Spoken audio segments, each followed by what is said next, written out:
Go and do likewise. The Parables and Wisdom of Jesus by John Hendricks. Read to you today by Gammy. Jesus' sandals were always dusty. Jesus didn't call any place home. But he was not alone. Alongside Jesus were his students, his 12 disciples. These men were not rich or powerful. They were ordinary people. There was Peter and Andrew, and James and John the fishermen. There was Philip, Thomas, Thaddeus, Bartholomew, James, Simon, and Judas. One of the disciples, Matthew, had even been a tax collector. Jesus had called each one to follow him from the very beginning of his journey. Jesus and his disciples walked from town to town among the people of Galilee and Judea and Israel because he was on a mission. He was God's son, sent to be a teacher, storyteller, a miracle worker, and a savior. But no one, not even his disciples, knew where Jesus was headed. When he spoke to the crowds, he invited them all to listen. Jesus' teachings were full of vibrant images, often radically different than what the people had heard before the Jewish leaders. When he showed up in a town, everyone wondered what Jesus would say that day. Jesus was quite unusual. He spoke with the authority of a wise and important rabbi. But Jesus spent most of his life in the streets and not in a temple. He touched lepers and they were healed. He blessed the brokenhearted and had dinner with outcasts.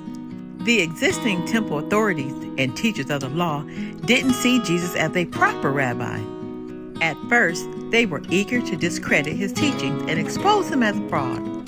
But as Jesus performed miracles of healing right in front of their own eyes and even forgave sins, eventually their annoyances turned to hatred and fear. Who would listen to them if the people followed Jesus? But Jesus was going somewhere. His journey to find those most in need of him began anew each morning.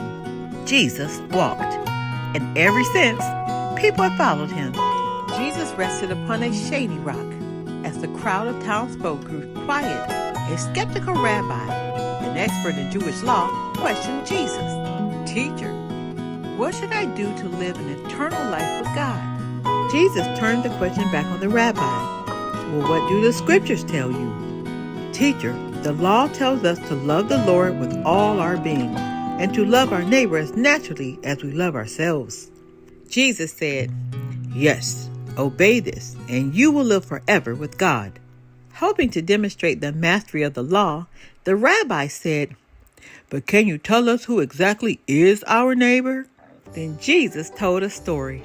Once there was a man, and he was on the dangerous journey from Jerusalem to Jericho.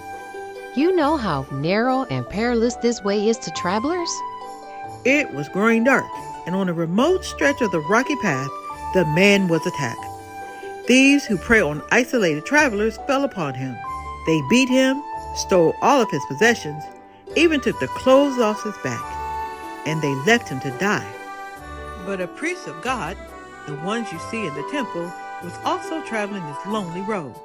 As he looked upon the dying man, the priest feared for his own life, or perhaps didn't want to get his fine clothes dirty, and he passed him by on the other side of the road without even stopping to help.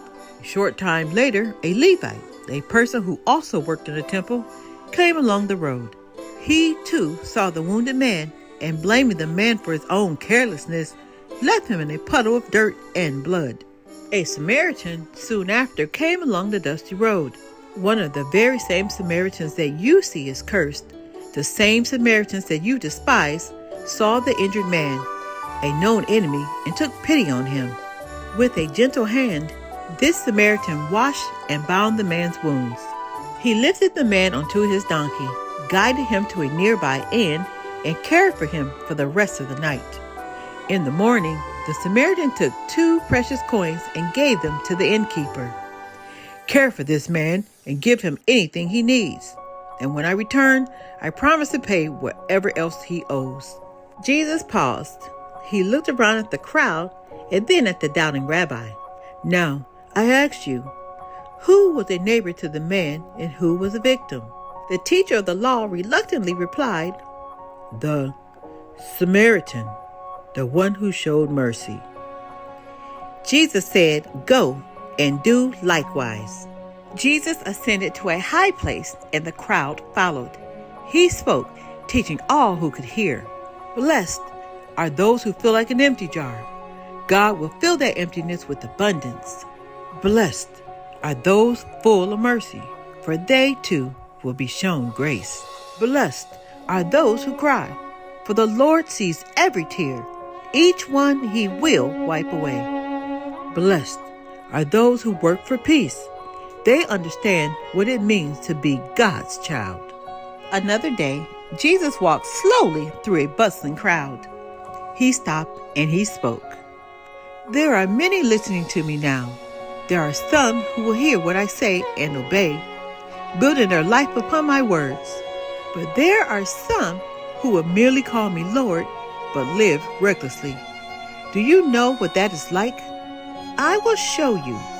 There was a man, a wise and careful builder, who wanted to build a mighty house. He dug down deep, slowly and carefully. There he laid the foundation, stones on the sturdy bedrock. There was another man, also eager to make a great house.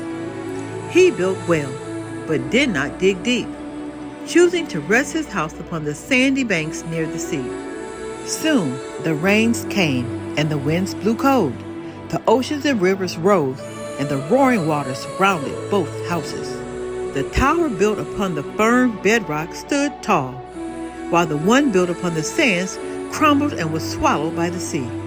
Everyone who hears but does not obey is like the foolish builder, who trusted the shifting sand instead of the steadfast stone.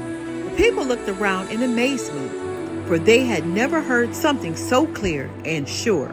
This man taught differently than the chief priests, who often relied on others' teachings when they preached. But Jesus spoke as one with a true authority. Again, Jesus spoke, teaching all who could hear. Do not judge carelessly your brother and sisters, because you too are just as guilty. You come to your brother and say, "Let me remove this sawdust caught in your eye." But all the while, there is a mighty branch on your own eye.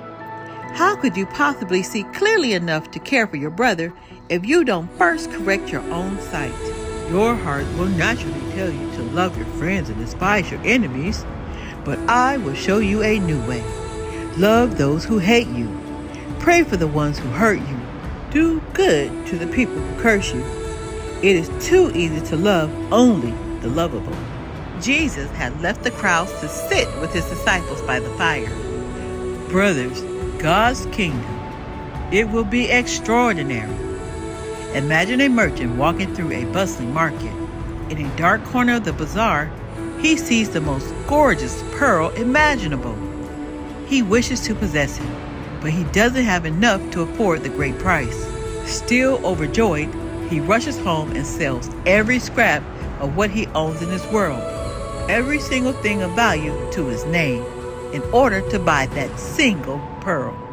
God's coming and already present kingdom will be so priceless, so beautiful, so limitless. There will be no cost too high for those who have truly seen it. Jesus spoke, teaching all who could hear. Can a hilltop fortress ever be hidden? Should a lamp be tucked under a veil? No, you will not be invisible light. Through me, you are now God's people, a people who will be known by light. Indeed, you are my high city. I want you to shine. Some crowdy, unwashed children tumbled around at the feet of Jesus as he gently moved through a crowd of townsfolk, scribes, and Pharisees. Reaching the edge of a great field, Jesus unfolded his cloak, sat down, and called a child over to sit with him. Then he told a story. A faithful shepherd is watching his flock of sheep. He has 100 sheep to care for and to protect. But one day, the shepherd looks around and after the count, discovers that one is missing. Leaving the 99 on the hills, he ventures deep into the wild, searching for the one that was lost. He searches for hours and finally finds his sheep stuck fast in a briar bush. The shepherd is filled with joy. Freeing the lost sheep and throwing her over his shoulders, he rushes back home, rejoicing all the way. In fact, he calls his family and friends together, crying out, "My lost sheep, I have found her. Celebrate with me." The tax collectors, the teachers of the law, the disciples, and the people looked around at one another. Lifting a child on his shoulders, Jesus said, "I tell you, there will be more rejoicing in heaven over a single lost soul that has been found than over the 99 in no need of rescue." And so it is the will of the Father that none of his children should ever be lost. The holy men that were listening began to grumble about Jesus. They hated how he spoke with the sinners and broke bread with the tax collectors. Now he was telling the sinners that God loved them. Jesus heard their muttering and told this story. Once there was a good father who had 2 sons, and he loved each of them equally. One day, the younger son came to his father and demanded his inheritance. Although it was insulting to be asked for such a thing, the father nevertheless gave his son his share of the estate. With riches in hand, the son left home and set off for an adventure in an exotic land. In a far-off country, the younger son squandered his father's wealth, pleasing only himself as he saw fit. Just as the son had spent the last of his fortune, a great famine came to the whole land. He was penniless, hungry, and alone, wandering the streets looking for work. The son managed to get a lowly job feeding pigs.